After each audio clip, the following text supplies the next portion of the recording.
2022台南冠春年货大街活动即将伫咧1月13到17期间登场。主办单位表示，这个活动自20年前开办，一直拢受到市民大众喜爱。每一届举办，拢吸引真侪冠春美食爱好者到场。到了过年过节，我想，我们管理长也好，还有我们金理事长也好，都是这几年来想尽办法把这边美食能够再一次的集合在一个地方，以便大家方便来办年货。所以每一年的建春年货大街，事实上我知道有很多好朋友的期待，因为这时候他们还能够再一次的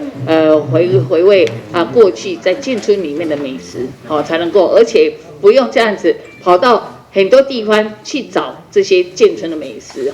这个活动已经蔓延到20年的这个时间时光。当然这边有我们以前的公务局的长官吴长官也在这里以前也是他在跟文化局都在协助帮忙，还有我们区公所。当然办这个活动看起来很简单，可是这些眷村的美食你要各个地方去找来参加，才要感觉到我们美食界有一个特色。那还准备一些过年应景的伴手礼。台湾其实只有台南才有眷村年货大街，那其他地方其实都很想办，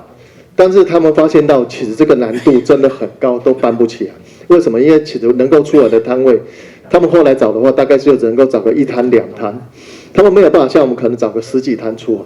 所以变成说，如果说假设你的摊位如果说只有个2、3摊的话，那你就不能够挂眷村，你可能就是整个像迪化街一样，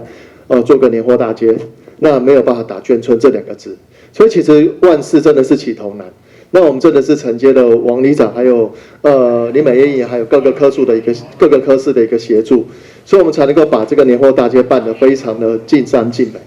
活动同时会有真侪美食单位，不管是山东大饼、湖南腊肉、包子，或者是酒酿，各省的美食，各项拢有。主办单位这次还会邀请到街头艺人来表演，让2022台南年货大街活动好吃又个好耍。台南新闻张秀伟采访报道。